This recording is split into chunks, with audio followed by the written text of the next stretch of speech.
Well, ladies and gentlemen, it's an honor, it's a pleasure again for just for us to be actually here today. With the great, great honor of introducing Dr. Steve Sughrim to many, right? We have known him, we have experienced life with him, and we have actually been blessed by him. So, wow, what a blessing it is. Dr. Steve, this is 2026. It's been a while since we have been live and since we have actually said anything. And yeah, it's been a while. It's been a while. And for those who are looking at our title today, we're talking from silence to strength, right? And we're going to focus on Dr. Steve Sugrim's journey through loss and renewal. So let me just start off by saying, Dr. Steve Sughrim, welcome. And how have you been doing? Oh, man, I've been doing amazing. Blessed and highly favored, man. Just living my Dominion life here. Yeah, that's very, very powerful. And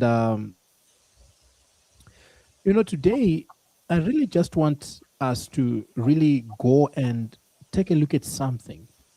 We always have to start somewhere, and I really want us to go and look at something because your recent posts over the holidays were incredibly vulnerable, and they were also powerful, but they really touched a lot of people.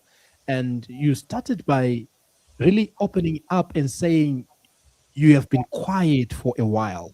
So maybe for our audience who are listening to us today, they might not be aware, you know, or maybe they didn't go through that post.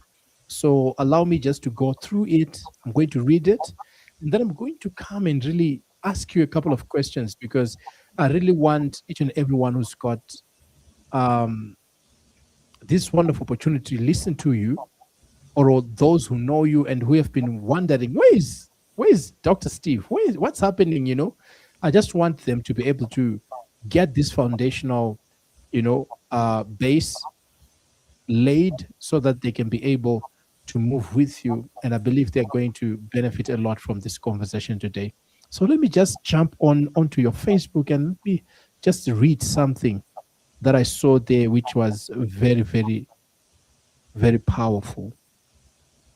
So this is December 24th, right? 2025, just a day before Christmas. And I strongly believe that you had a very, very strong stirring that made you, to be like, okay, I'm really, really going to go and write this. And this is what I have to say. So let me just read it for our listeners and for our viewers. I have been quiet for a while, almost a year and a half. Not because I had nothing to say, but because life was doing its work in me. The trials of 2024 and 2025 stretched me, tested me, and refined me. They opened my eyes to the reality of people's hearts. I learned that not everyone who smiles means well, and not everyone who speaks faith walks in love. Even with good intentions, you can create opportunities to bless others and still find wolves in sheep's clothing, trying to sabotage, discredit, and distract.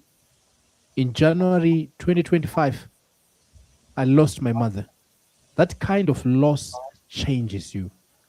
Grief took its time, and for about 3 months, I had to sit with it, feel it, and let it pass through me. What came out on the other side was a deeper gratitude for life, for time, and for purpose. I don't take any of it lightly anymore. I've learned this. Most people don't always have your best interest at heart, but God does. Truth is never lost.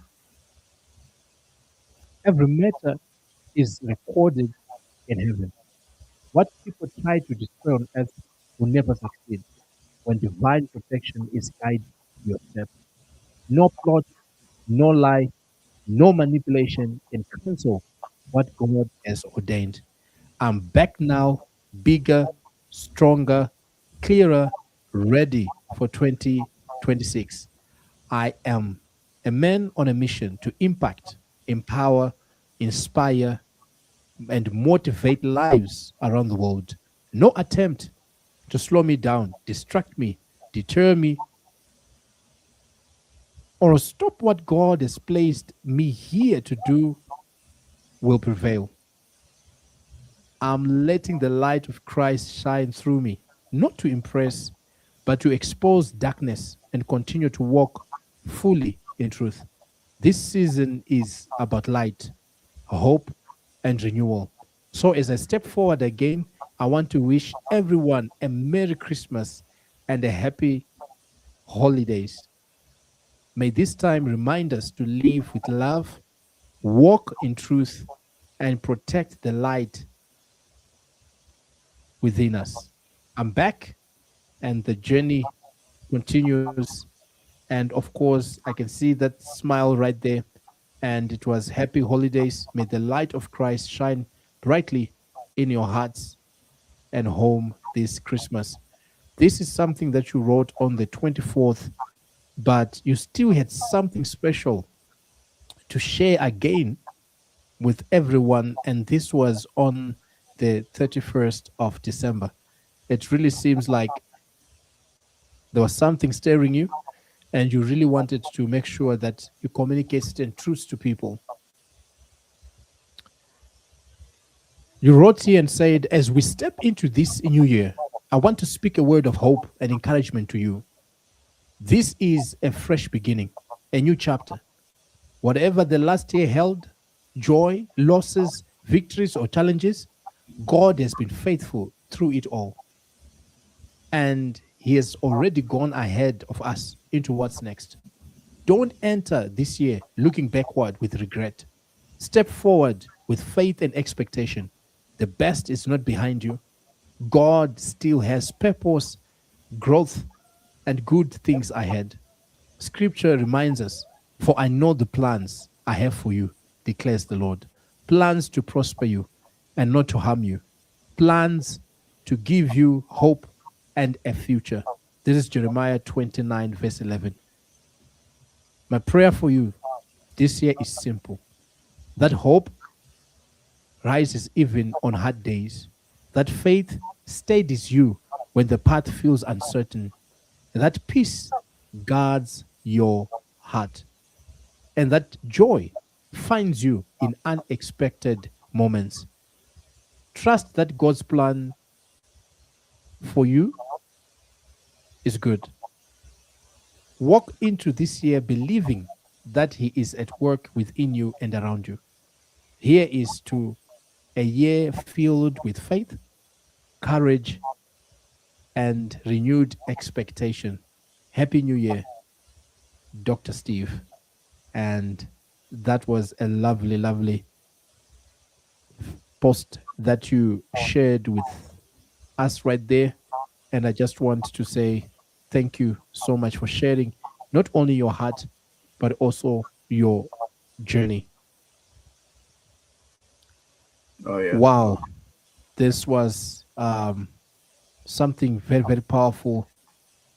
And I just want to ask and say, you started by just saying, I've been quiet for a while, not because I had nothing to say, but because life was doing its work in me. Can you start by telling us, what does it mean to have life do its work in you? Yeah, as you were reading that, obviously I'm getting a little choked up and emotional here because really having life do its work in you, stems from when one becomes conscious about who they are, or maybe not Mm, sure who they are, but trying to find them. And for me, looking back when I was living in St. Croix in the U.S. Virgin Islands, was when I had that awareness that there was something definitely different about me. And it wasn't that I was on a journey to find that person, but it was just an awareness that it was something different. And just looking back now and just following that journey up to like 2012, for example, and getting spiritual downloads is what I call them, ideas, names, like One Vision, One Heart Foundation. Our foundation that dropped in my spirit in 2012. I didn't know, what that was all about, but I did purchase a domain back then. And then fast forward to 2015, getting the download about a dominionaire lifestyle concept, the whole blueprint for it. Again, didn't know what that was all about.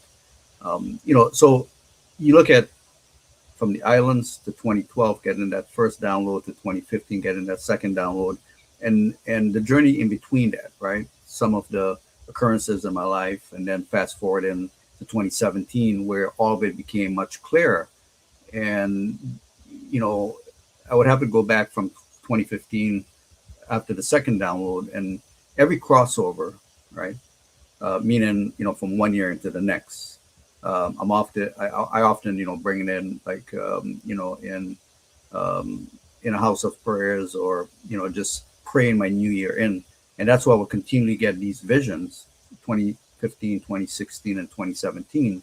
And again, when you get visions, it's not totally clear to you at that time, but the visions at least were like, I would say, bridge into the next year and another bridge into the next year, to now where I could look back and say, wow, okay, now I understood what those vision represented and the direction that my life ought to move in.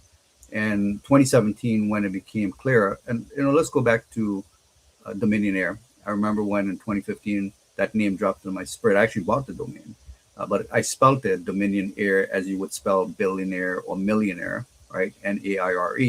I had bought the domain, but then I was corrected in 2017, where no, when it was time to actually get clarity on that mission, if you will, or that lifestyle concept, was no, you spelled it wrong. Like, and this was the Holy Spirit speaking to me now. Like, no, you spelled it wrong. Like, what do you mean? No, it's Heir. I'm like, oh, okay. And then I was corrected that dominion was given to us from the very beginning of time, and that's the lifestyle we should be living, understanding that we do have truly dominion over our mind, over our family, our finances, our future, over our health, basically every aspect of life, right? And the mandate was to take that dominionship, but also there were certain components to it, right? Multiplication was one of them. So what does that really look like? What does that mean like? You can take each aspect and say, all right, multiplication, to subdue, there's different aspect related to it. But then, that's the dominion. Then the Heir part, which I misspelled, didn't realize it was spelled that way, was that we were joint heirs with God, with Christ in everything that we do. So it's like we have an inheritance. And I often say, when you get an inheritance, if inheritance is left for you, number one, it's rightfully yours, right? It's legally yours. It's just a matter of finding whomever is holding those that paperwork to sign over that inheritance to you. Well, that inheritance was ours, but it was a lifestyle meant to be lived. And so, I'm just kind of fast forward, but hitting certain timelines and markers to lead up to life doing its part on me. Well, that's 2017, moving into before the pandemic. Looking at some of the work that we have done, and I'll talk about that later on. And then, of course, just creating opportunities, for individuals of humanity, for mankind to really prosper, because this was a big part of it in the dominionship of finances, dominionship of health, and what systems could be created to help people. And in 2017 up to like 2023 and 2023 into 24 and 25, a lot has happened, Prophet Love More, that really it set me back. It surprised me. And we could elaborate on that, but that's the journey. And fast forward to where we are in terms of life happened. Yeah, that's really has been a journey for sure. One can tell just listening to you, even as I'm here listening to you, I can tell that this has really been a journey, and it's been something that has been, not just something that just came up overnight, but you have really laid that foundation.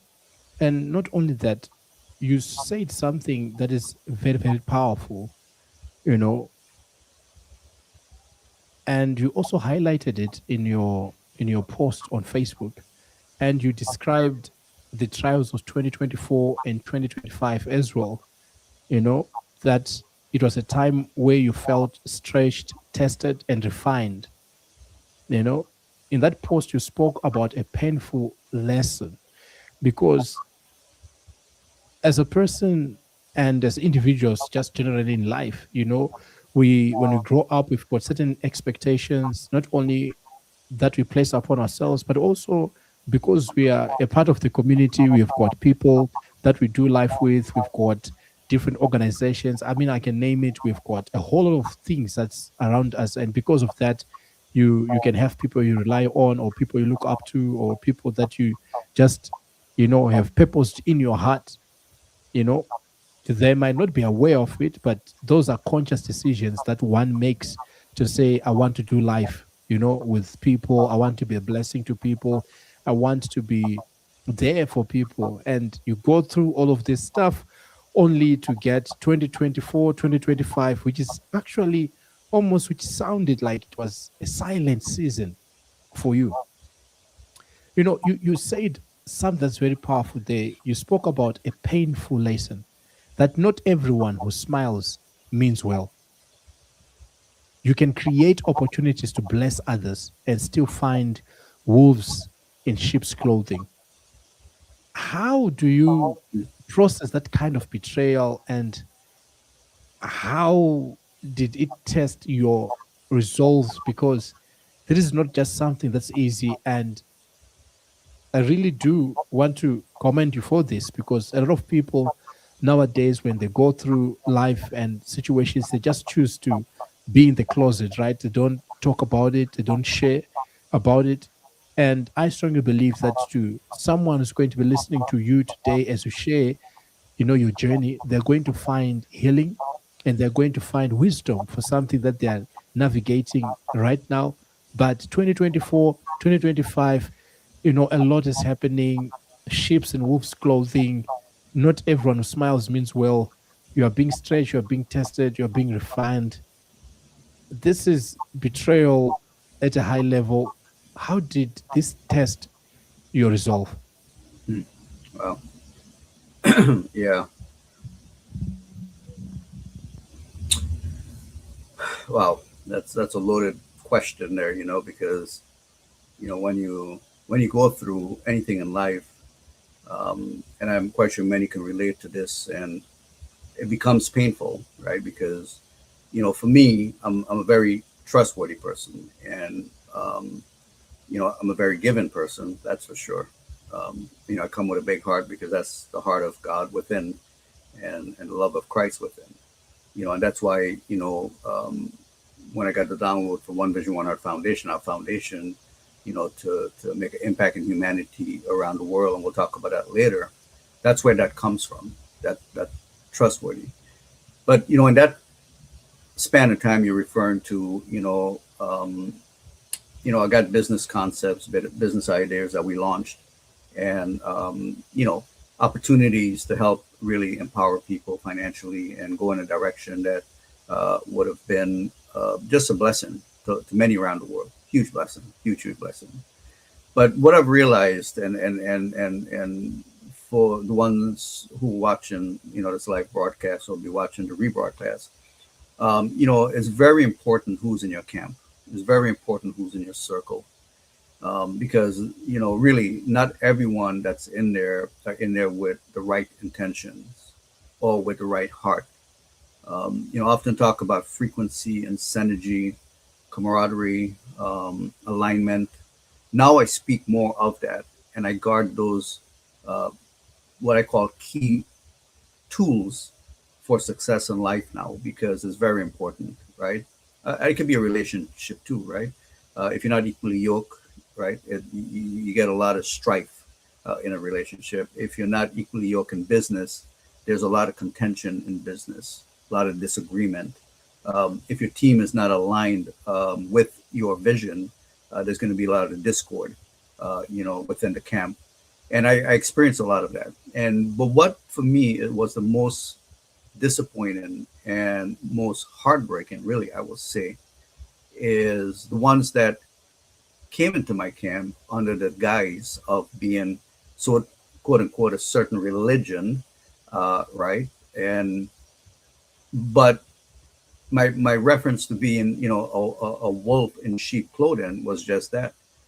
They appeared to be nice, but again with ulterior motives. So I went through a lot of um, being deceived, being lied to, smoke and mirrors, and this is business now. And this is, I'm talking about, within, the circle that I created for myself, right? Because I thought I could trust certain individuals with certain tasks or even, certain individuals being part of the process of making our business concept viable, sustainable, build it for longevity. But that wasn't the case, So I was left very disappointed, very hurt that it caused me to really think life over again. Really, that's what it did. So many of you, that might be listening and maybe in that same predicament where you were disappointed by people you trust, people that you thought had your back, people you thought that would be there for you, that turned out not to be there for you, that didn't have your back. Matter of fact, they were sticking daggers in your back without you even knowing. You're just feeling the pain, but not knowing where it was coming from. It was coming right from within your camp, and that becomes very, very painful. So, you know, the Prophet love more, with that, it caused me to literally shut myself down. So that span of time in the year and a half, I mean, of course, a lot happened, and we'll talk about more of that. But it caused me to just shut myself down, and then like I said, really review, take a hard look at because disappointments and betrayal in this case, hurts. You have to look back because all that pain and all that disappointment is a lessons, right? Life lessons that we learn from.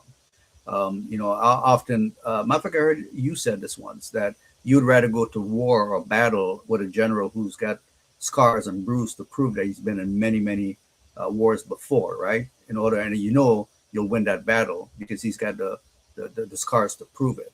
And I can honestly sit here and say it today that I've got all the scars to prove that this next journey, this next um, uh, I'll say re-entry in life is going to be greater and better than ever because I've got the scars to prove it.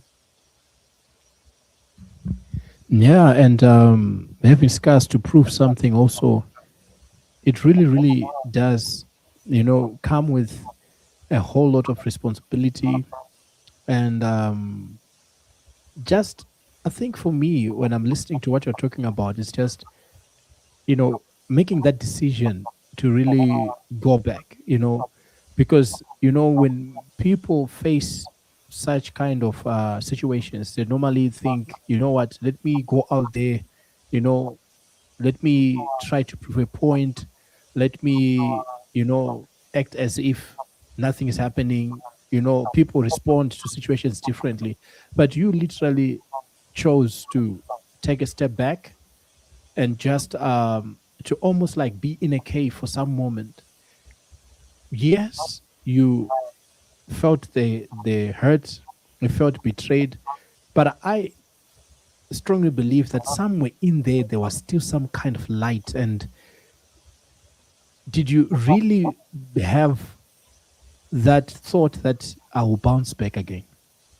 Was it in there, in your spirit? Was there a flicker, a hope, or some kind of light that you knew that what I'm going through, yes, it's painful, but I carry something bigger than the pain and the struggle and the betrayal that I'm facing right now? Um, as you're asking me this question, of course, the only thing I can relate back to, and you mentioned a light in there. Absolutely, there was a light in there. So, on my quests, when I mentioned living back in the islands when I was, what, 14, 15, and being aware that there was something different about me, right? Um, Many, I guess they call them quote unquote black sheeps of families, right? These are the ones who are like rebels and just they feel different, they just think different, and they just don't fit in the family unit, right? I guess you could say I was one of those. But on in my quest in 2001, I had a life changing situation that occurred. Okay, so in 2001, I started getting these like pains, these chest pains, and I thought it was indigestion because at that time, I mean, I ate very healthy, I exercised, I took care of myself, so uh, in my mind, it wasn't anything other than indigestion, and it actually felt like when you eat too much lasagna or acidic food, that discomfort you feel, and so I took Tums and other type of antacid to ease the pain that was or the discomfort I was feeling. But it didn't go away. It would come back and would continually just coming back, and a month into it, the slight discomfort would come, but then now it's coming like a little slight pain. So it started with discomfort to a little pain, and I went to my primary care physician, and he ran tests. We couldn't figure out what it was. What I'm sharing with you was about a 3 month span. So these pain now, there was no longer there were no longer discomforts. There were pains now. Would literally immobilize me. My body would just go, it would just freeze up until the pain subside, right? And it was just just be a 10 seconds, and it started increasing, 20 seconds, and even 20 seconds of those pain, man, was very excruciating. So 2 months into this, as it was worsening, we were, my primary care, we started doing many other tests to figure out what it was. As a matter of fact, I even had to change my diet. I mean, a lot of different things I was doing because we thought maybe it was the foods I was eating was too acidic or something.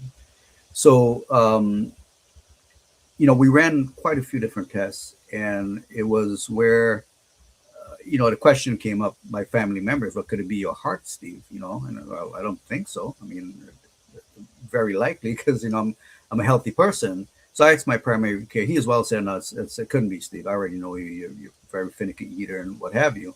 So we ruled it off, and he was doing other tests, and we did a blood test and this test and that test, and then and we're about now in our third month, and the pains are even worse, and they will last even longer.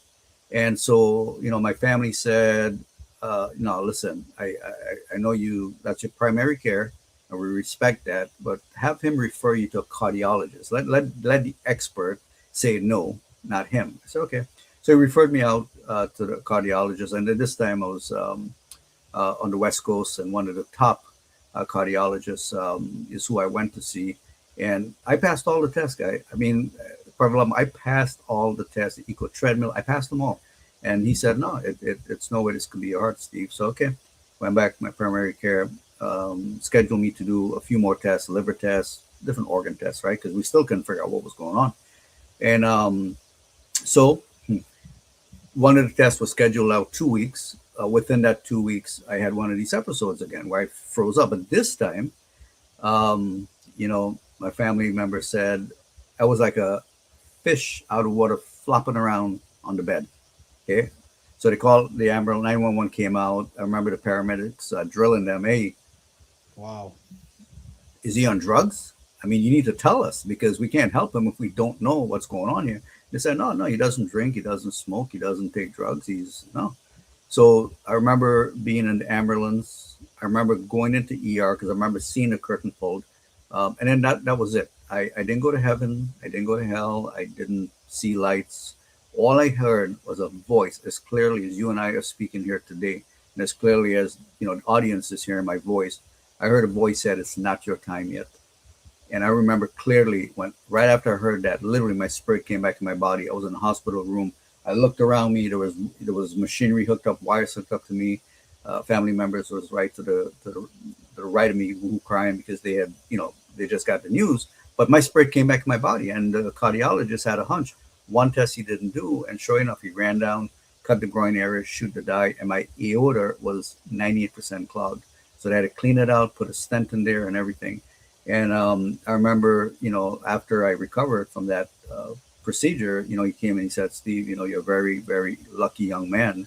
And I corrected him. I said, "No, doc, I'm a blessed young man," because he doesn't know what I went through on a spiritual level. And he said, "No, no, no. Let me explain. From a medical perspective, anyone that survived what you just survived comes out of vegetable. I had no blood run going to my brain. I had nothing." He said, "I don't know how you survived this."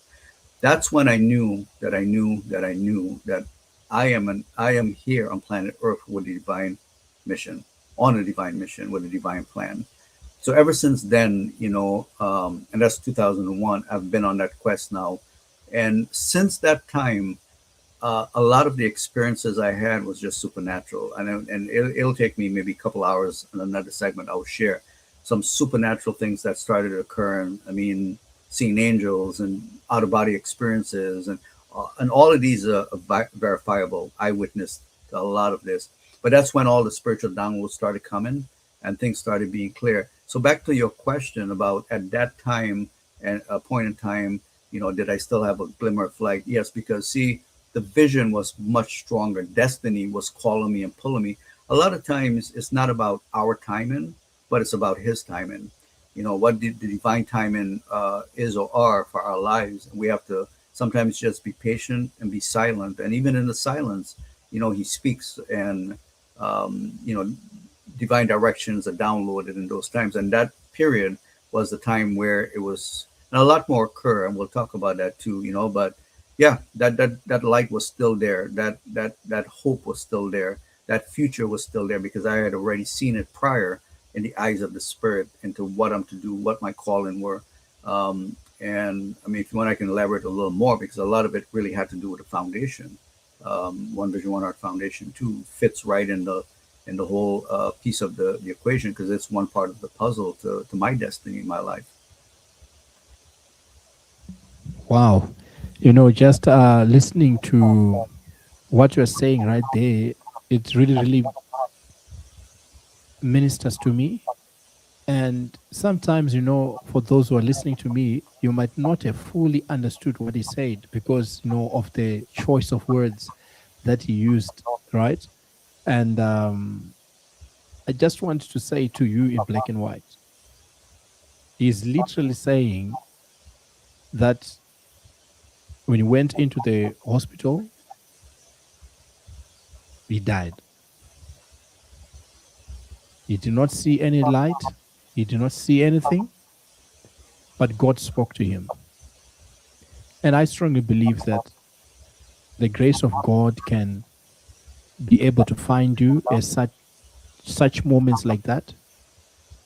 And when you have such an encounter, and you come out of it, and God begins to speak to you, you begin to understand that everything else that He asks you to do, or to build, or to fund, or to sponsor, whatsoever it is, that it's all on borrowed time. Because after all, if I never had that voice, I would never be having what I have today. And out of that came out One Vision, One Heart.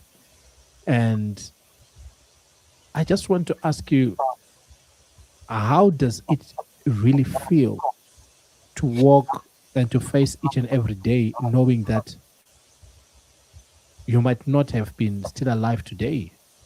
When you see people, how they walk through life, how they treat their loved ones, how they treat people, whether they have or they don't have, when they compare themselves to other people, you know, and that if that day God never really spoke to me, I wouldn't be alive today. How does that make you feel? What's the perspective? How does it feel to be a man who has been given a second chance in life? Yeah, um, that question, right, could be answered in two ways. One, no one's perfect in life. I'll answer it another way, and I'll come back to the original context of what you're asking me. In life, nobody's perfect. We all make mistakes in life, right? And we all would hope for second chances in life.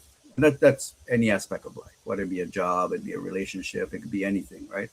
Our health, in this case, we're talking about. But and a lot of us would get that second chance, and unfortunately, a lot do not learn from the first time, right? They mess up the second chance, and they wish for a third chance and a fourth chance, whatever in life. And that's just the journey of life, making mistakes, messing up, and wanting other chances in life. But when you look at when life now, I mean your literal existence as a human being on planet Earth is about to be snuffed from you, and you're given now a second opportunity of life, right? Of life with air in your lungs. It changes one. And what I've realized too, even individual who's been given like this type of second chance sometimes don't appreciate it, and they don't take it as serious as others should, as they should, as others do.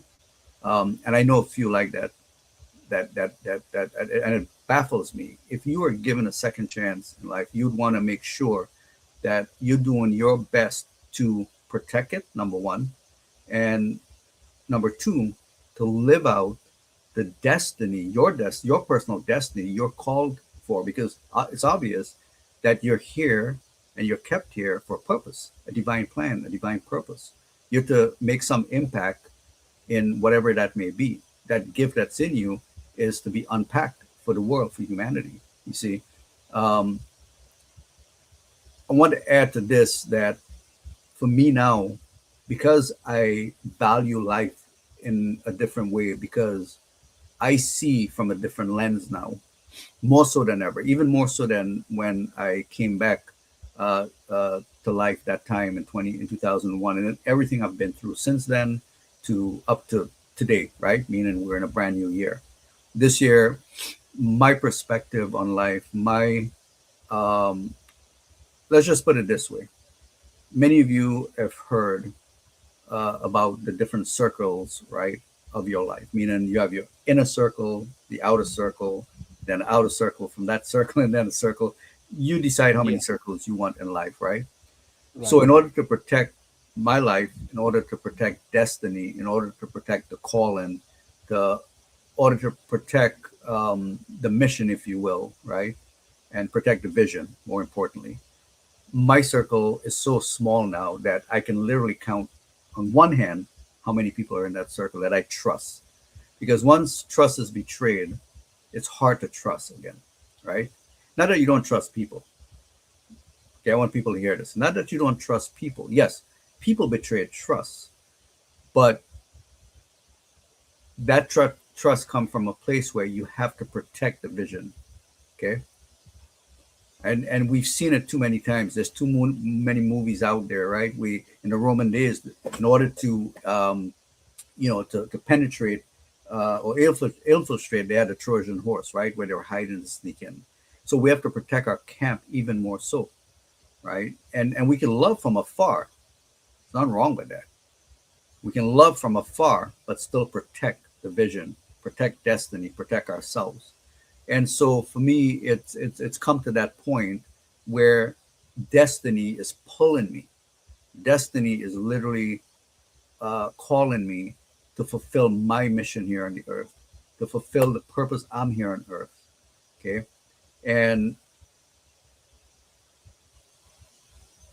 I guess I would have to talk about One Vision, One Heart in order to finish answering that question.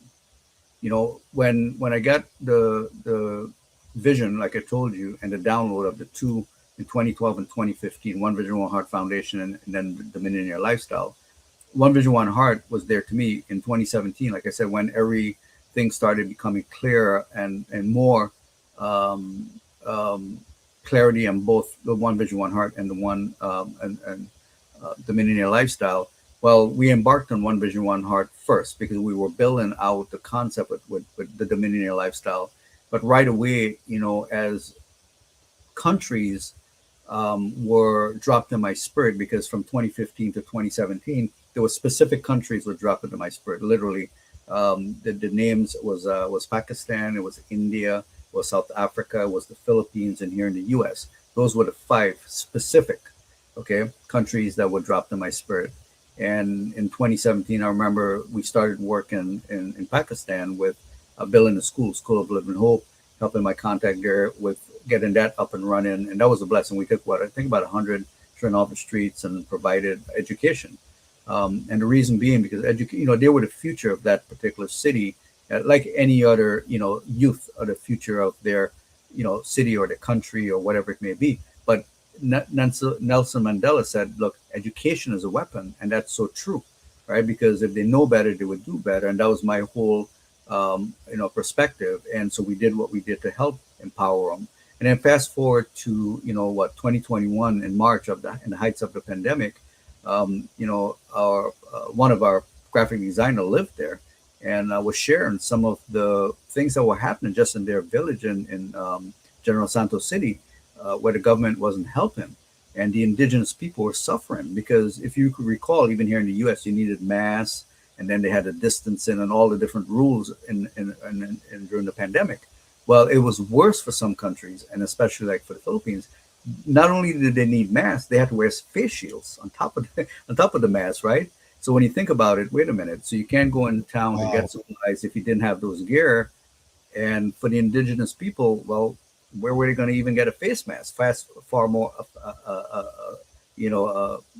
one of the uh, guards, right?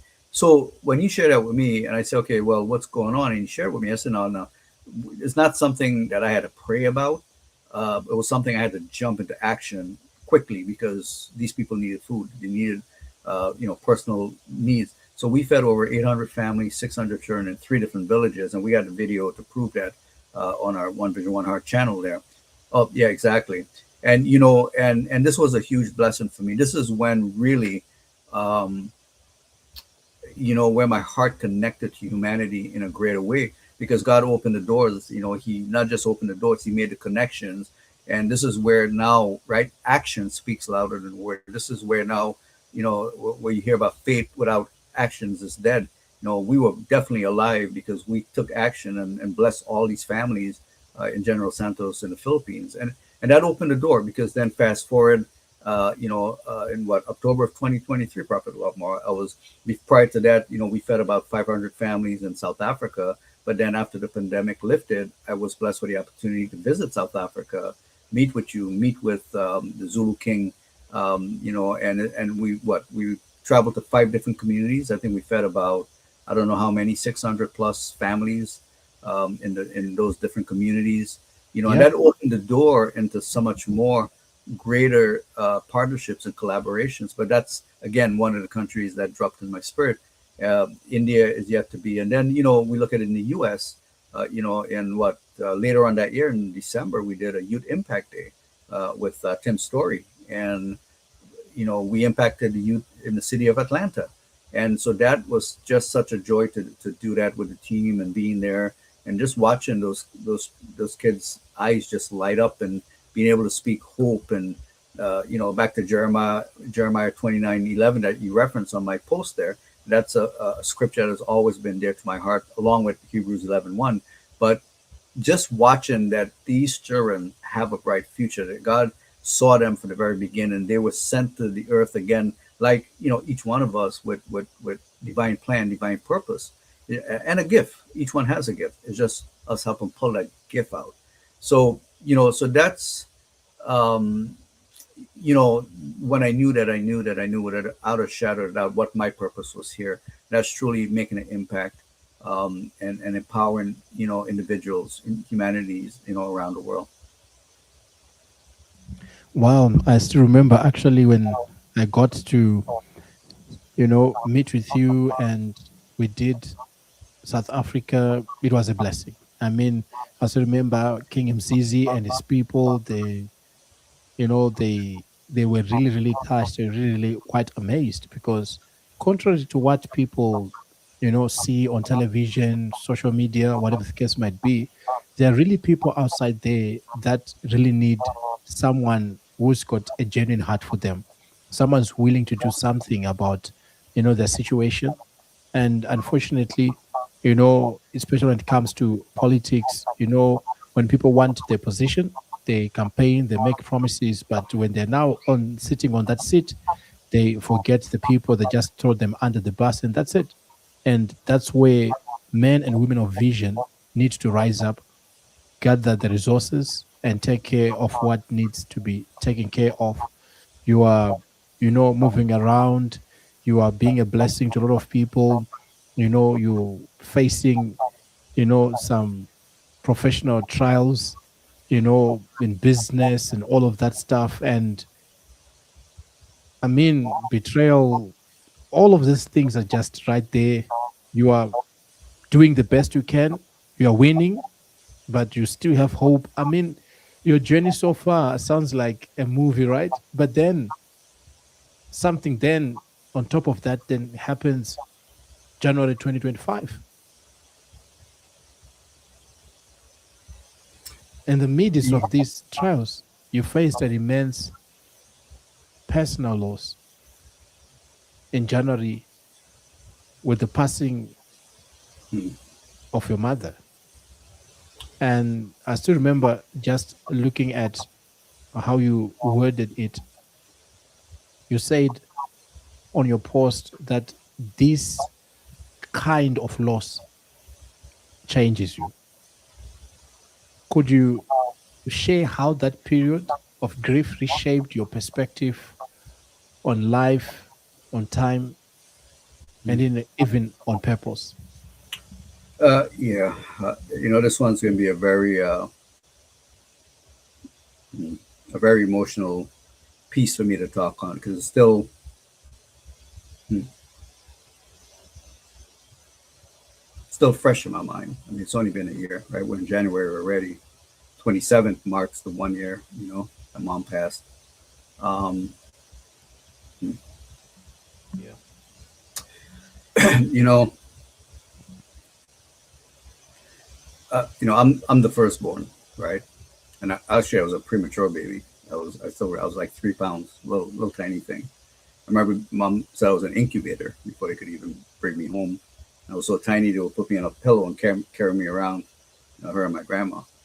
And so think about that for a second. You being a premature baby and your mom had to literally take care of you night and day, right?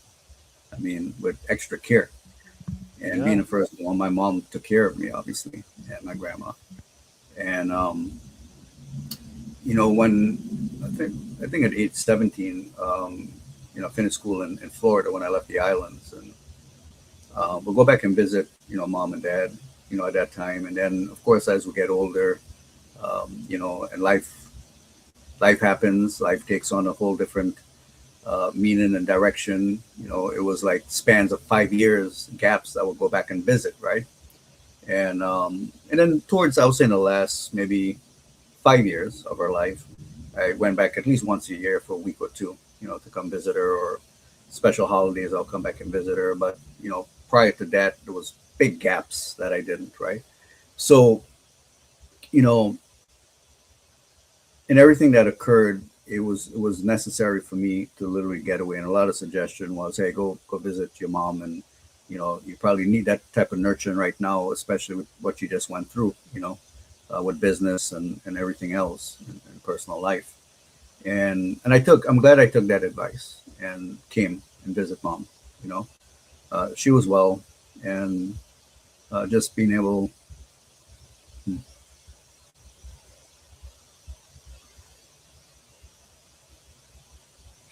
I'm trying to get through this, man. This I don't know. Just being in a presence was healing enough. It was good enough. Sitting around talking about good times and catching up on history, and because now I had quality time with her because I was with her, right, morning and night.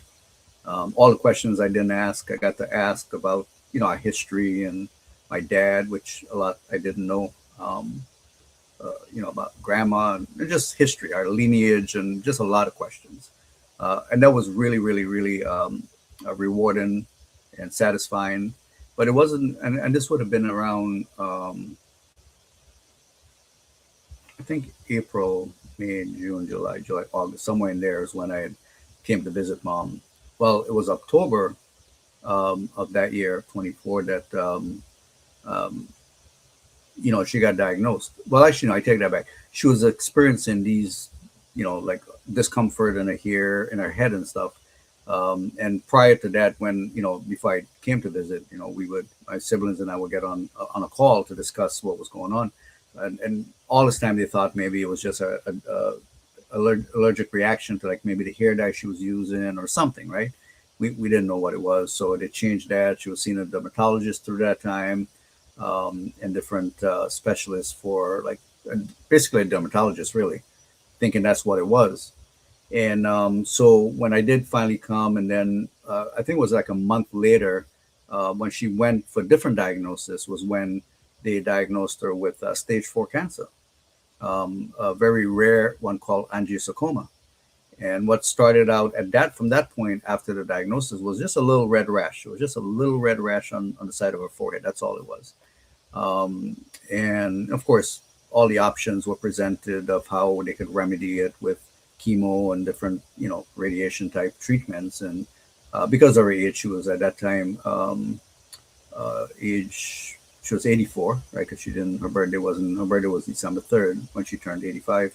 But we thought, she's too old for that. I mean, that would probably just not be conducive to her health. So we went against it and we tried to go a different route, all natural. But long story short, we started seeing this rash just grow. It was more outward and it was growing, and it grew to this massive, just unbelievable growth. And for mom, I know it was hard for her because she was like a beauty queen, always in the mirror, always fixing herself, going to the nail spa, getting her nails done, to the hair salon, getting her hair done. Even in her old age, she would do that, for herself once a month. And hmm,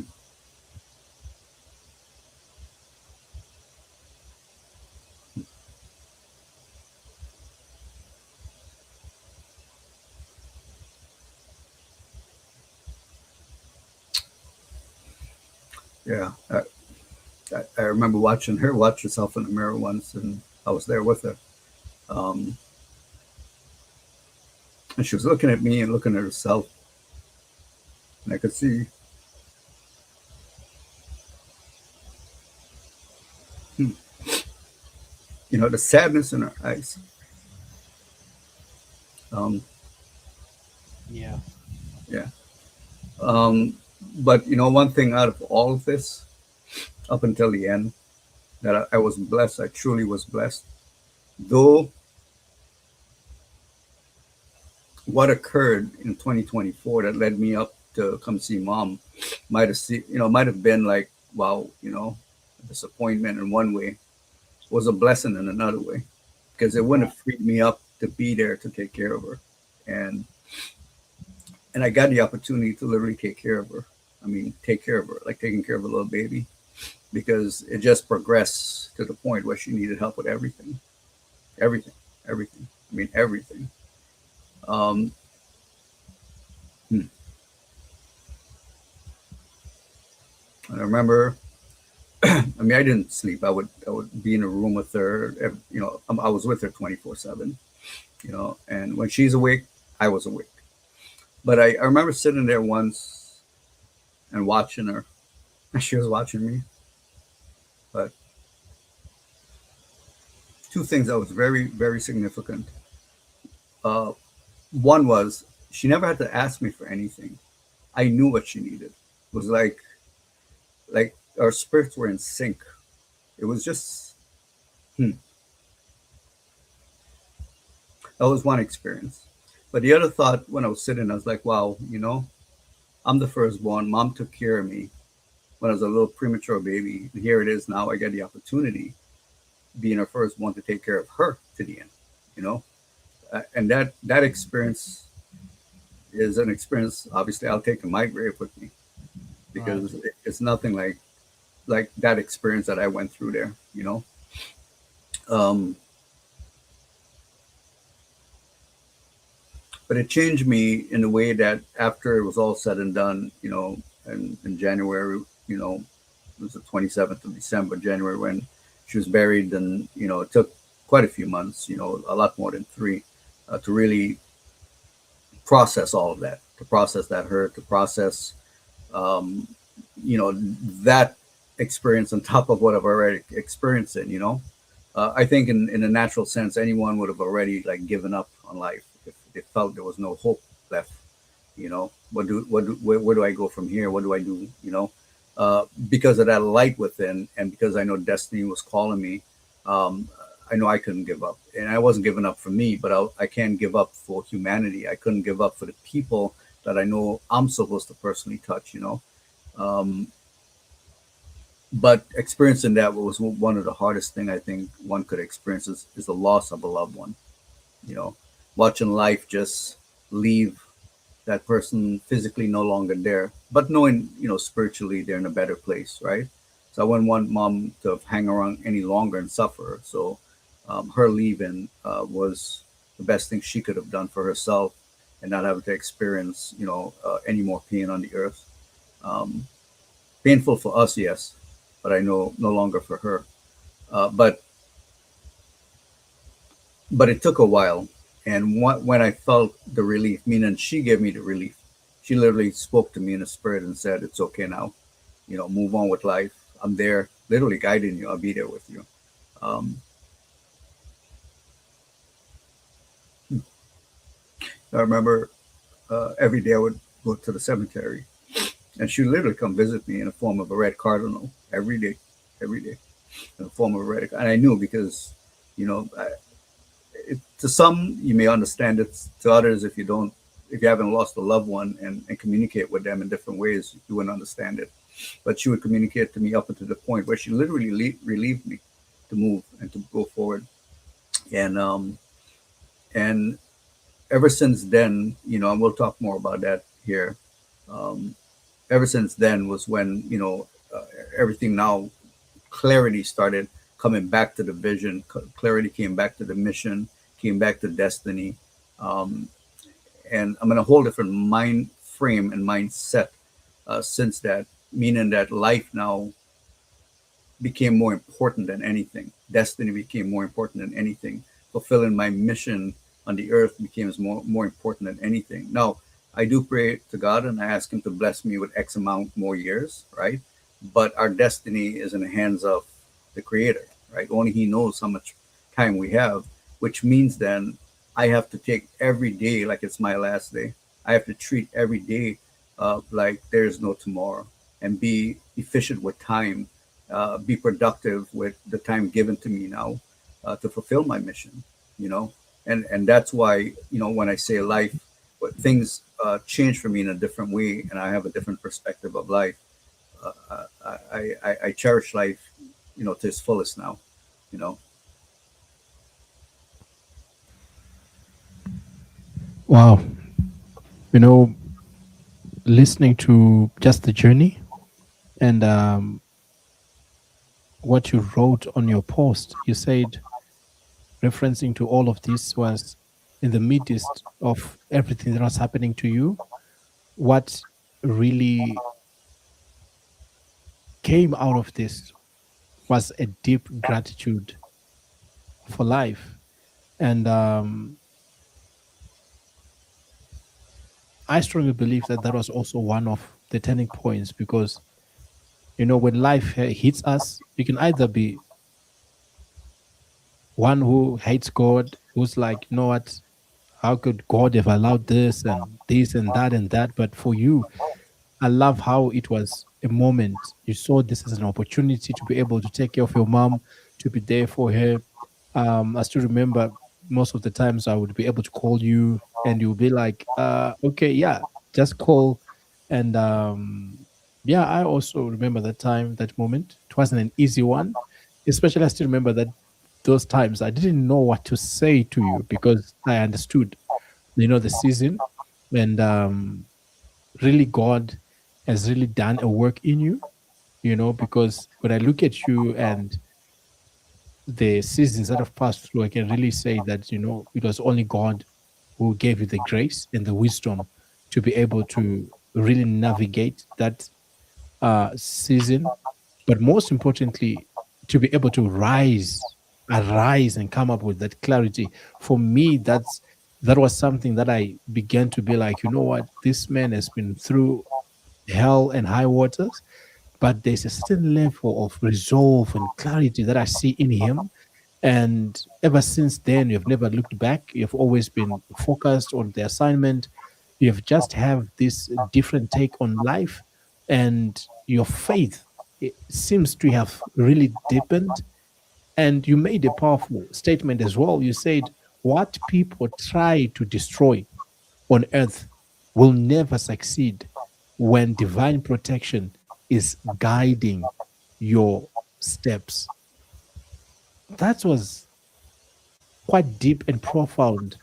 Can you just elaborate a little bit more on that statement and how much it Absolutely. means to you? Yeah, absolutely. I can do that. Now we're talking in a whole different. When you know and you're aware of your purpose and the reason you are here in life, we know, right? There are always going to be people. Again, I refer to them as wolves in sheep clothing, right? The imposters, the ones who smile in your face, but you know they can't wait to put that dagger in your back. Well, when you know who you are and when you know your purpose in life, right? Um, that I would say passion, and I call it an unstoppable passion. That's a passion for life. That's a passion for destiny. That's a passion for. In my case, I can only speak to my case. Everyone's different, of course. I often say, everyone has their why. It's the why they wake up in the morning and do what they do. My why and my passion, is making an impact and changing lives, empowering, inspiring as much as I can, and making a difference, right, in humanity. And now it's with an unstoppable passion where I feel like I'm invincible. You know why? Because I know without a shadow of doubt I've got divine protection. I've got divine assistance each and every day, and I see it. A lot of times I would just think of something and it would happen because divine entity is moving forward. When you step into and walk in who you are, and what do I mean by that? God is referred to as the I am. And if we stop to really think about that for a second, the I am is within us. And the I am is everything we say we are. So when we could speak with that conviction, speak with that confidence, speak with that authority of who we are, things happen, right? Um, Ones who have known me for many, many, many years, you ask me how I'm doing. Hey, Dr. Steve, how you doing? You'll get one answer and one answer alone, and it's been that way since I've known myself. Right? Right. I'll give you the long version. I am exceedingly and abundantly blessed and highly favored. I am living in dominion as a joint heir to Christ and the lifestyle I'm to live. That's the long version of it. But if you heard the I am before that, so that I am has literally paved the way. Divine entity has gone forth ahead of me to pave the way. Why? Because destiny is pulling me like a magnet. It can't stop me. So when you know that you know that you know without a shadow of doubt, it doesn't matter what people say. It doesn't matter what people think. I don't even ask for opinions anymore. I don't need it.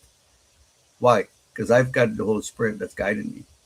He's like my compass on the earth, telling me go left, go right, go north, go south, stop, go.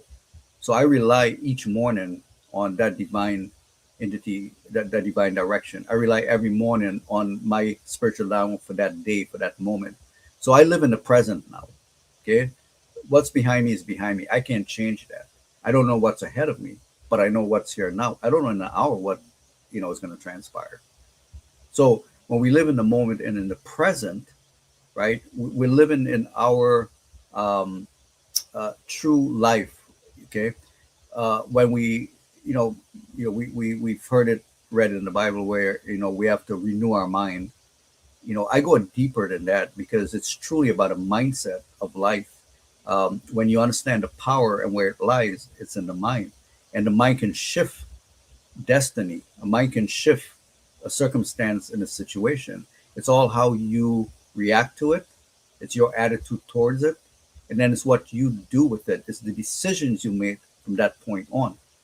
And that's why, for me now, you know,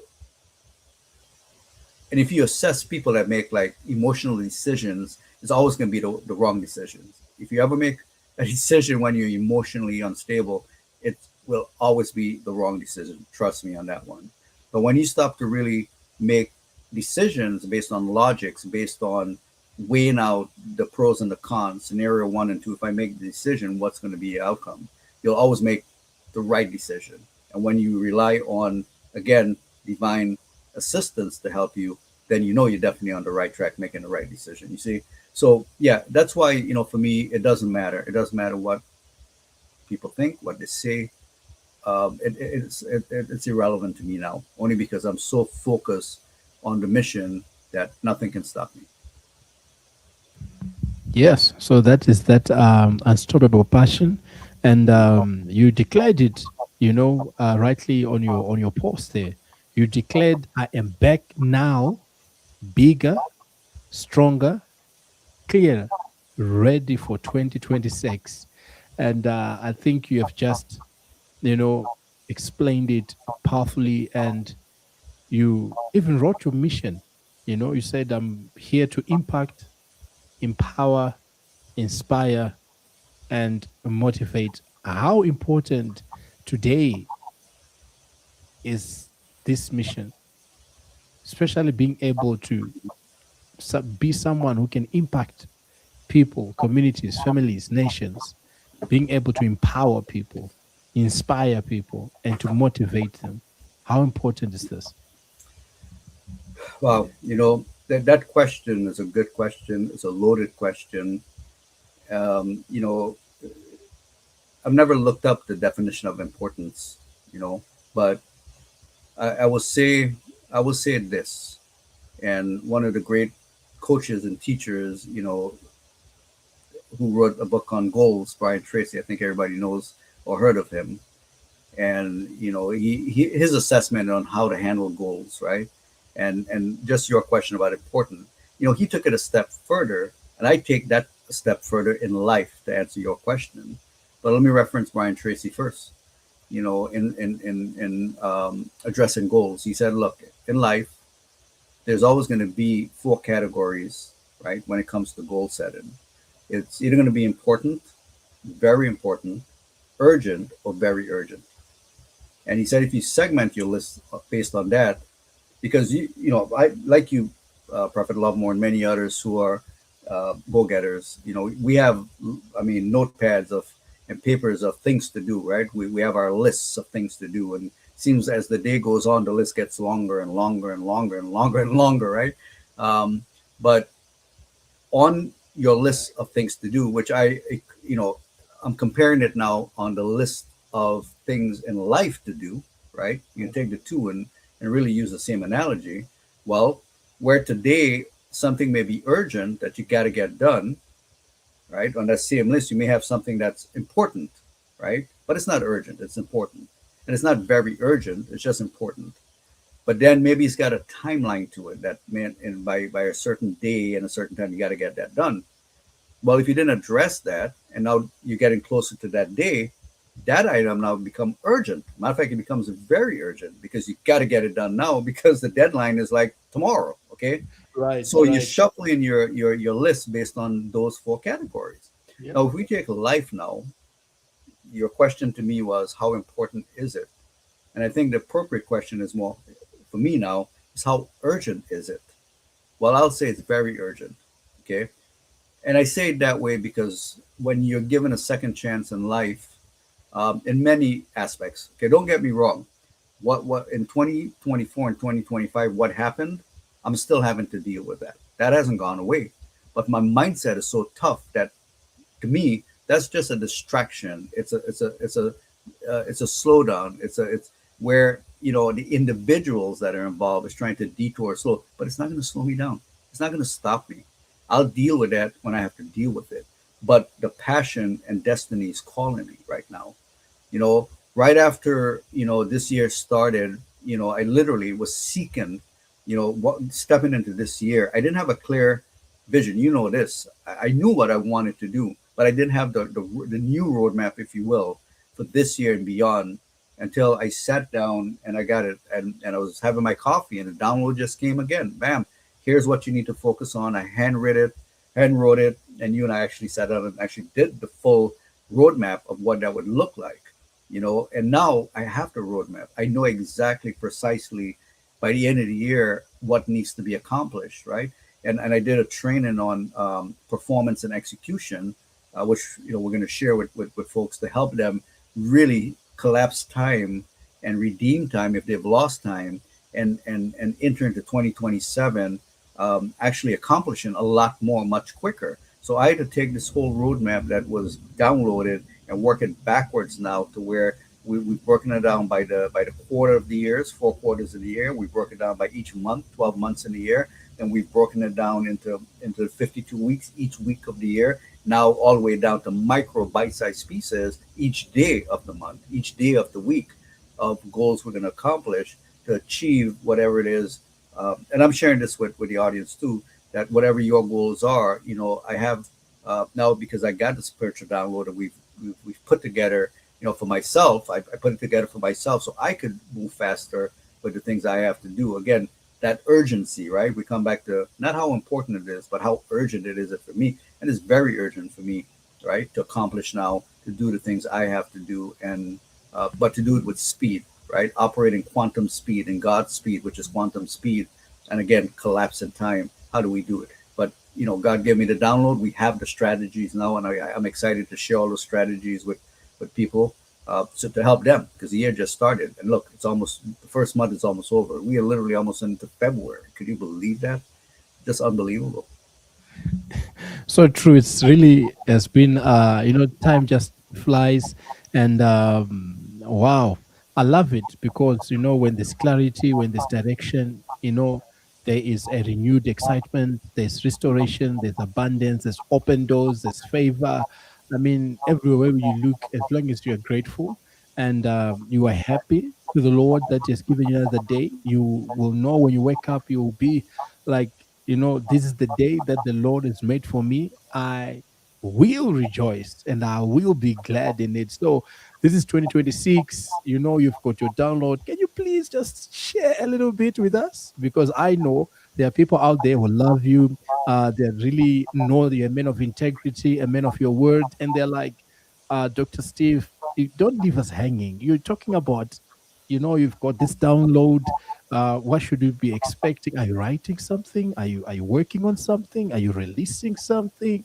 Come on, tell us something, because we really want to walk with you. We want to move with you.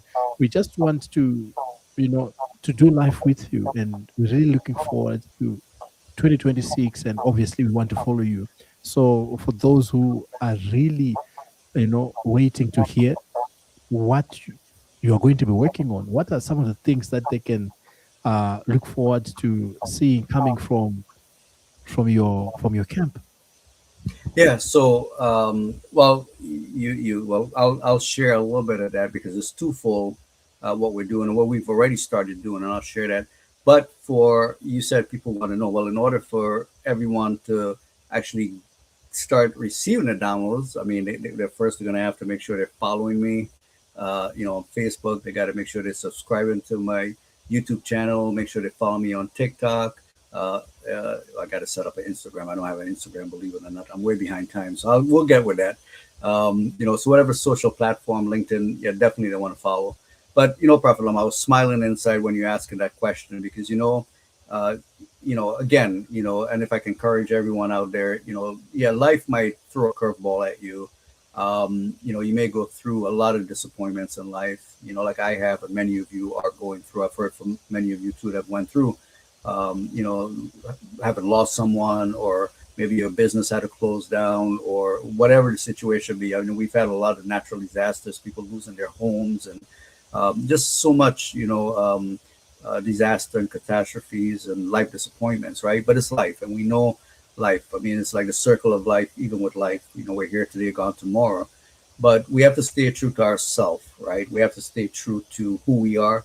We have to stay true to our own personal vision that God has given us. We have to stay true to, if you have a gift and you have a gift, you're gifted, wait for that moment for, for God to, let that gift blossom so you can present your gift to the world. But for me, I'm excited now in 2017, I mean, 2027, because I look at life this way. 2025 was a year of preparation. This year is a year of execution.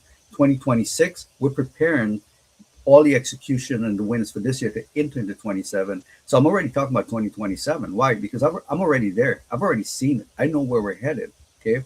And so the download, what God gave me for this year is, of course, one vision, one heart. We've already started work again in Pakistan. We got a project going on in India right now. We got a project already started in the Philippines already. I'm excited about that. And then you and I were going to collaborate and talk about South Africa, because I know something great and something big is going to happen in South Africa. And then he saved the last. I wouldn't say the best, the best for last, which is India. But there's something special about India, and I'll tell you why, and I'll share the other piece. My lineage on my father's side comes from India. Mom's side, is Jewish, is Persian, is Caribbean. So we're a little melted China, believe it or not. So a little melting pot on mom's side. The Jewish part, of course, is that one main lineage, and then of course on that side is the Indian lineage, somewhere in southern India. I don't know, but I do know there's a connection there. So I'm excited to see what God's going to do there. Okay. So we've already started work in every country I just mentioned there, and I'm excited. I'm excited for our audience to be part of it, because the true blessing comes from when you understand seed and harvest. Seed planted in fertile ground comes with an unlimited harvest. And for me, I've always been that type where I understand seed and harvest. And I'm a giver, like I said. So I'm always giving. I'm always giving. As I'm led, I give. Okay.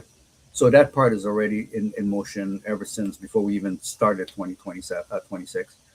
On the business side, this whole ecosystem, which was already dropped in my spirit since 2015, and I talked a little bit about it, and embarking on the whole dominionaire concept, how to live in dominion as a joint heir to God, and the lifestyle promise.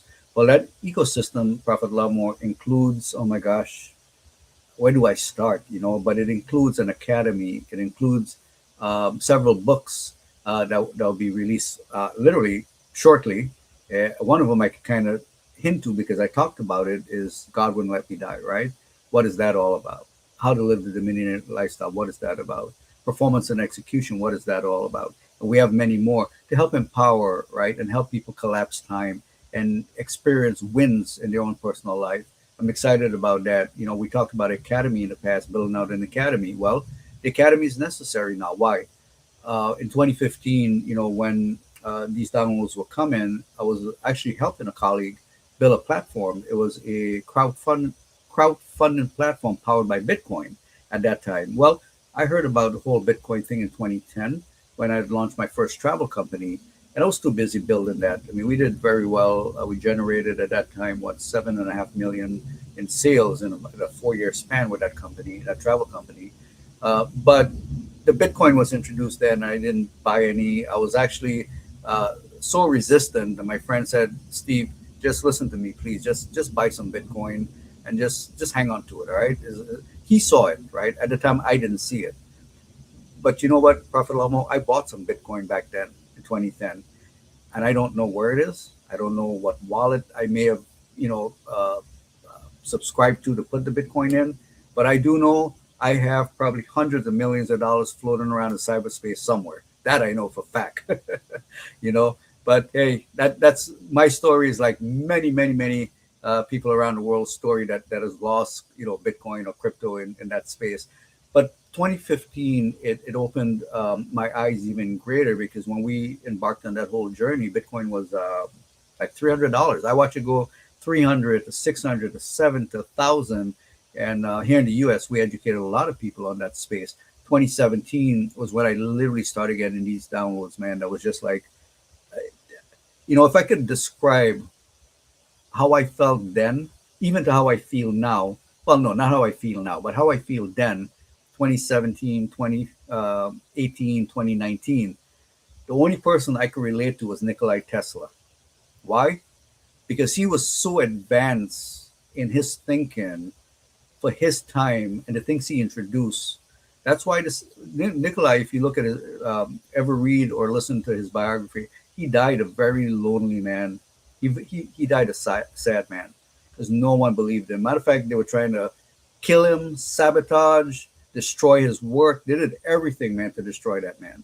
Why? Because God blessed him with a brain that was so advanced. And I understand that because in 2017, these downloads I got about tokenization of ecosystems and how could we take this concept and incentivize acts of kindness. I literally wrote it out and I submitted 2 patents at that time. Some colleagues helped me and things just went in a whole different direction because of what again? Greed, jealousy, a lack of understanding of where the future was headed with everything that was written and the download God gave me, right? But I had to put the whole project on hold, squashed it. Okay. Now, 2018, again, I mean, just a burning heart, a desire, looking at where this industry was going.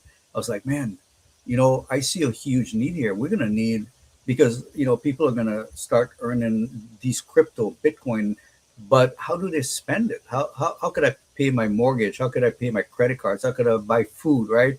How could I pay my car note with this crypto stuff? And again, I got a download. I wrote it all down. Well, there's going to be a need for, everyone use debit cards. Why not come up with a crypto debit card? How could we do that? Well, fast forward, I did connect with an individual out of Israel, and we started building it. We literally, it was like a piece of puzzle, and we had what, 1, 2, 3, 4, 5 pieces of the puzzle that we started individually building to put together to create this platform. And we worked on that for gosh, whoever, if you're looking and you remember this and you were part of the process, you know what I'm talking about, to make this a reality. And we had to put that project on hold. Pandemic came and everything, right? And so we put a project on hold. Now, fast forward today, it's being birthed again. Because listen, when you have a passion and a desire to bring change and to innovate and to just make a difference, man, it wouldn't stop. It wouldn't let you sleep. That did not let me sleep. And now it's becoming a reality. I just had a meeting today and going over with the team. They're spanning in the UK and in Kenya, here in the US. Matter of fact, I met them when I was in California, a couple of the principals, and we talked about what my desires were, what I hope to see, what my vision was back in 2018 with the whole platform and how I was trying to incentivize acts of kindness. I want to create a reward system to bless people and, connect with the local. Because even back then in 2017, when I had the vision, the whole idea was to, I'll share the idea that now is becoming a reality, right? In 2017 was like, okay, how do we incentivize acts of kindness? Example, okay, what if like, an elderly couple, he needed landscaping done or land work done. They needed the grass mowed or the house cleaned or whatever, right? Okay, we're building communities. We're going to tokenize. We're going to say, hey, we need 10 volunteers to come help us, with this elderly couple's home. And here's what they are. And we're going to reward you with 50 of our tokens. Well, it's just a tokenized system, right? And once you finish, just validate with a picture, a video, whatever. We'll drop the token in this wallet we were going to develop. And then now the next step would be we will go to the local restaurants and businesses and say, look, we're building a community. Okay. We want to bring business to you and help you. So you give them a discount. Eventually, we'll create a system where you can accept the tokens, right? And then what they'll pay fiat, so you get money for your product. You'll get tokens, they'll get tokens, but they're getting discounts. But we're bringing business to you because we'll tell the community, hey, if you go to Bob's Pizza, you're going to get a discount because you're a member of our community. They'll take X amount of tokens for that pizza, and we're all going to support each other. You're being blessed because you did an act of kindness. You got tokens. Bob Pizza is being blessed because now we're bringing business to him. You're getting a discount because you're paying less, right? So it's just a beautiful ecosystem that God gave me the idea to build. Fast forward today, guess what? it's a reality because we're able to put that within the whole system. So now, so I'm just going to share some. So again, the whole crypto debit card with a whole reward system built in, the whole e-commerce, right? For many of you who knew, I remember what year now. I formulated some spice rubs we got on the market. We're bringing it back because I've had a lot of people ask, "Hey, where can I get it again?" So we're going to bring it back through our e-commerce stores, which again will be plugged into our whole platform where they can take these internal tokens and redeem them and get goods and services. That's all I'm going to share with that part of it. And then we're collaborating with other individuals. When I say other individuals, um, local individuals that have really good products and services that we're going to bring into our e-commerce platform to help them, bless them, but get their product out too. And so I'm excited about that. So I just touched on a little the debit card, the banking platform, the books, the academy, the e-commerce, and I'm gonna leave it right there. Stay tuned for more. Indeed, right? Yeah, stay tuned. So I think 2026, we're going to see a lot more of you. You're going to be really, really active. And like you said, you're a man on a mission. You value your time. You value each and every second. Now you're almost like auditing, how your 24 hours are going and Hmm. how much you have been able to get done in a day, literally. I Oh my mean, I've God. seen how you are doing what you're doing. Then I must say, definitely this year, great things are on the horizon. And not only are they going to be on the horizon, they're going to be manifesting at record speed. Your message on the 24th, it really carried a lot of weight, but you didn't stop there. You came up with a follow up message, and it was a very beautiful, New Year message, encouraging people not to look backward with regret, but to step forward with faith. You quoted Jeremiah 29:11 about God's plans for the hope and the future. And this was something that was very, very, very powerful. And I just want to say, I really feel it, and even as you are sharing the download, I can, you know, almost feel encouraged myself because look, each and everyone is just saying, you know what, we don't want to repeat 2025. We look forward, we step into the year. There's a renewed faith, hope, expectation. And I'm telling you, I can't wait to see all of these things that you have up your sleeve coming to pass. And as we close, your prayer for the audience was for hope, faith, peace, and joy. For the person who's watching you today, or feels like they are on their own silent season, what is the one final piece of encouragement that you would love to offer them? Yeah, that question has to do with now moving forward in life, right? And that is, I want to let everyone know you've got a voice. That voice is the God voice that's in you that you need to start Powerful, using powerful. because when you look at yourself in the mirror, guys, I want to share this. When you look at yourself in the mirror, okay, you're seeing the shell, you're seeing the vehicle, you're just seeing this earth suit right here. But if you take time to truly look deep into your eyes, you're going to see the true you. You're going to see the spirit man, the spirit you that's within this human you. And when you could understand that your true you is much bigger, much more greater, much more capable of what you think you're capable of, it'll blow you away. But it starts with your voice that you got to start speaking. Remember, the Bible says that blessing and curse is in the same tongue, right? So you can bless a person, you can curse a person. But I want you to use that for yourself, right? So start speaking to yourself. Look at yourself in the mirror each and every day. Michael Jackson wrote a song called "The Man in the Mirror." So true. Each one of us is a man or woman in the mirror, but that's not our true self. And I want you to find your true you. Who are you? Who are you? And sometimes you have to speak to yourself. I do that.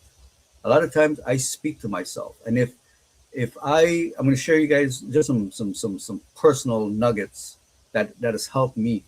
Okay, at times I do have to look at myself in the mirror. If I make a bad decision, I look at myself and I yell at myself. I speak to myself. Like, Steve, are you really that stupid? Are you really? I mean, what are you doing, Steve? What are you doing? Don't you know that whether it be that decision or whatever it may be, potentially can alter your destiny, potentially could sabotage your destiny? Sometimes we have to have tough talks with ourselves.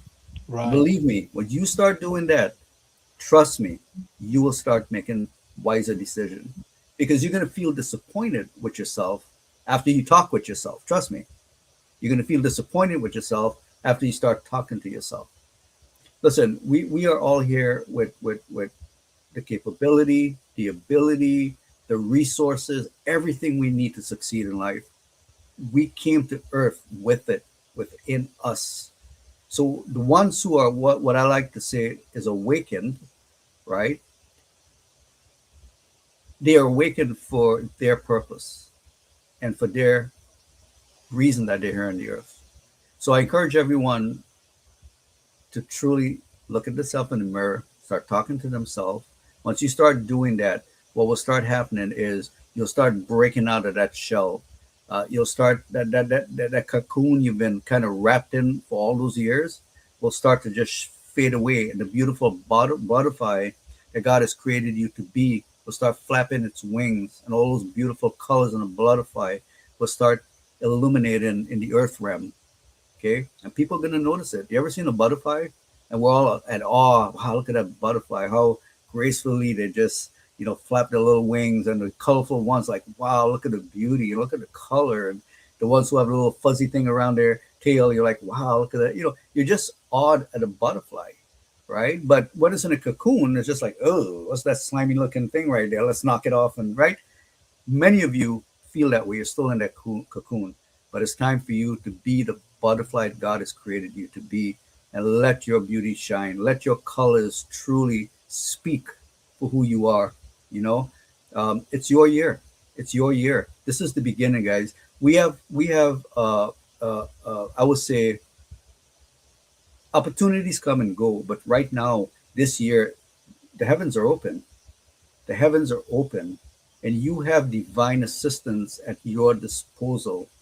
Literally, you got angels on the sidelines just waiting for you to give the command, say the word, and they're going to go to work for you. So don't let this year just pass you by, and you're at the gates of 2027, looking back and go, "Wow, what happened? I didn't accomplish. I didn't. I might have accomplished a quarter of what I set forth to accomplish this year, and you didn't. Don't let that be you. You know, Prophet Lovemore said he knows my days. I literally, I go to bed late. When I wake up, I have my coffee, I'm getting my downloads, I'm on the phone with him, we're strategizing, talking, I'm on business meetings, I'm all through the day. I'm literally, listen, there's 24 hours in a day. Whoever tell you can manage time are lying to you. You cannot manage time. There's 24 hours a day, whether you sleep it away or you be productive. But what you can do is be efficient with the time you have set aside for yourself to accomplish whatever it is you have to accomplish. Time efficiency is what it's about now. Okay. Because, like we said, February is almost here. In February, we're going to say, man, can you believe March is almost here? And we're going to be in December again. Mark my word. And we're going to be again, right, saying Merry Christmas and singing all the Christmas songs. And then we're going to be saying Happy New Year. And guess what? We're going to step right into 2027. So be effective, be efficient with time. That's my message. And tap into the true you, because you have the capability, you have the ability, and you have the resources. You may not think so, but like I did, write out your roadmap. Okay, write out your blueprint, write out your goals, your dreams, your aspiration, whatever they may be. Write them out. You got to see them. You got to see them. Write them out. Okay, and then as you write them out, then you start praying on them. And guys, this is the year that divine assistance will come to you. Start praying about it, each component, right? And if you're good enough and you're able to, just break it down into bite-sized pieces day by day, and make sure your activities are taking you one step closer to your goals, to your dreams, to your aspiration. Every day, one step at a time. Don't overwhelm yourself. Okay, that's all I have to say on that topic in my closing, Prophet Lovemore. Well, Dr. Steve, thank you so much for incredible transparency and for sharing your heart with us today. It has been a privilege. Thank you so much for So, taking your time to hang around with us. yeah, Thank you. absolutely, man. I'm very excited. Thanks that to you we did this, and I'm very excited. I'm excited not so much more. Yeah, I'm excited for me, but I'm excited for everyone, in the world that are listening to this. I'm excited for them because I want to hear testimonies of wins and successes, and I want everyone, man. For the ones who know me, I really my joy comes from seeing others succeed. My joy comes from seeing that with one vision one heart the impact we're making on lives around the world, just to see a smile, someone in need of just food or shelter, and the smile it puts on their face. I have many colleagues right now that are out and about in the world, doing great things. And if you're not able to, just being part of the great things we're doing, because the blessing comes in many many different ways. So I'm really excited. I'm really excited to just see what God unfolds, and where we're headed, in this journey. Awesome, awesome.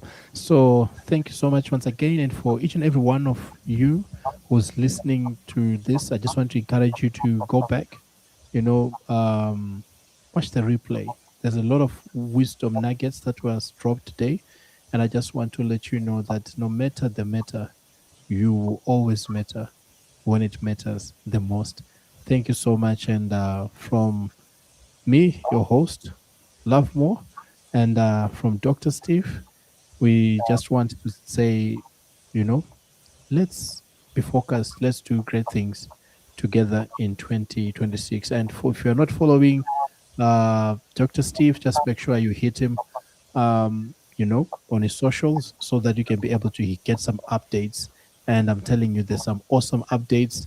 His books are coming out, the academy is coming out. There's a whole lot of good things that are coming up. So just make sure that you're not left behind. So thank you so much, and may the good Lord bless you. Shalom.